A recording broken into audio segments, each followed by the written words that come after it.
pivot a little bit on the business side of things. So you're currently in Moscow meeting executives who have a business in the country, usually multinationals. Are they, how worried are they about the situation? Do you expect that they would take particular actions if we were to see military activity by Russia into eastern Ukraine? Are they preparing any contingency plans? Are they just assuming nothing is going to happen and so kind of business as usual? What is the mood on the ground that you're getting from companies?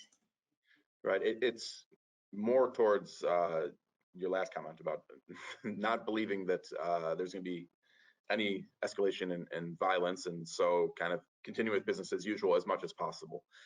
In the case of well, specifically the Russian market, right? So clients, first of all, holding all of this aside, Russia actually had a very good, if you want to put it this way, very good pandemic, you could say. 2020 and 2021, on the demand side, the revival of GDP actually performed really quite well, as did the ruble for the majority of the year until we hit the geopolitical issues in November and December and into January, February here. The biggest concern is, well, two things. On the macroeconomic side relates to, of course, ruble depreciation. How much farther does this go? That, of course, is dependent upon, well, if there's an invasion, what level of invasion, then the corresponding sanctions from the West, what types of sanctions, when they're implemented, and then the impact. And then the second point being internal discussions with headquarters back in the West, which has become trickier than ever because, for example, the scenarios we presented at the beginning about 30 to 40% likelihood of some form of an invasion. I've been talking about that with clients when I was here last in early December, presented that to clients as well.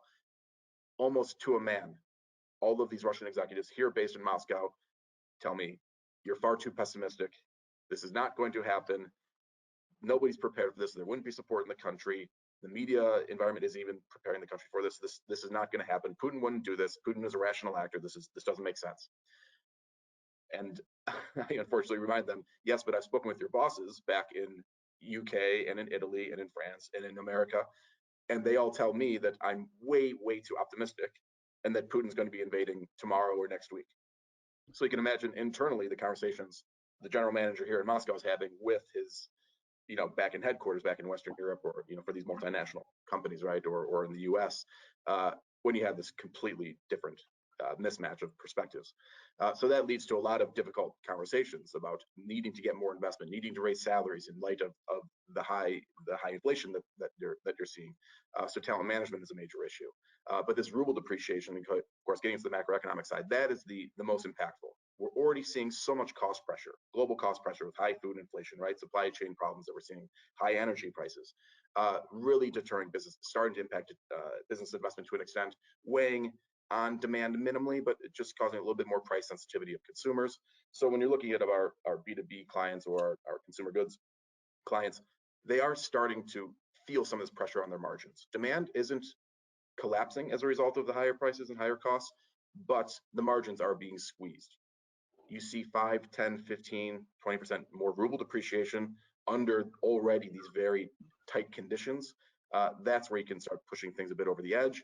And then you have a very difficult story to be telling corporate, of course, back in the West, about trying to get more investment, about trying to raise salaries when profitability has been so hammered. But for the time being, they're just trying to manage the cost pressure. And we've done a survey, as you know, Martin. Every quarter we do a survey. We had about 120 Western companies reply to the survey.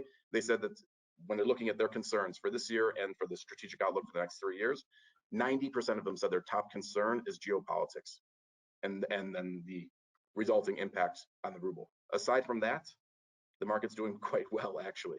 Able to sell, demand picking up, incomes did fairly well last year, should perform decently this year. Government support is quite solid, but the revenue is very strong. So that's really the biggest issue is the ruble concerns in Russia. Thank you for that. I mean, this is a sort of environment where you have internal misalignment and also a ton of uncertainty out of your control, where scenario work really can help.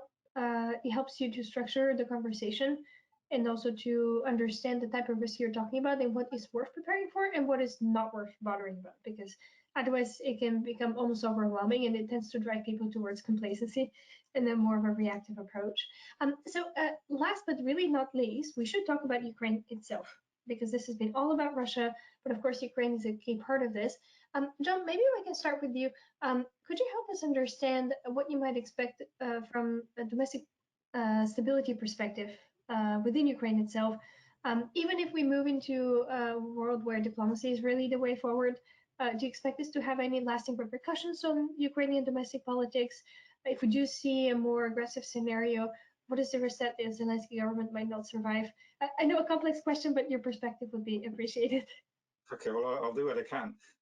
If there's no full invasion, then my guess is that President Zelensky is probably safe. And I guess you can make Mark's point, which is that his calculation, his preference for caution was correct. Right. Having said that, a limited intervention in eastern Ukraine,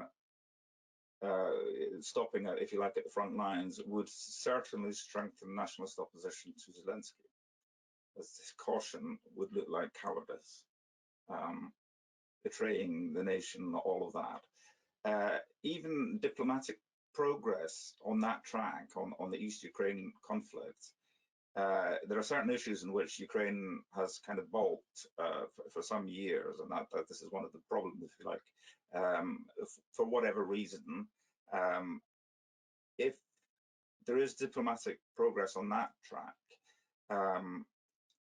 that's going to require some moves, some concessions, basically, by Zelensky, and they're going to be unpalatable for his opponents. Those opponents are going to use those again as evidence of weakness, cowardice, and all of that. So even if you like, in the positive scenario, there are risks to him, and I think that if this progresses, and as I said, this process has not really advanced very much since 2015, or perhaps a little later, then it's going to cost him politically.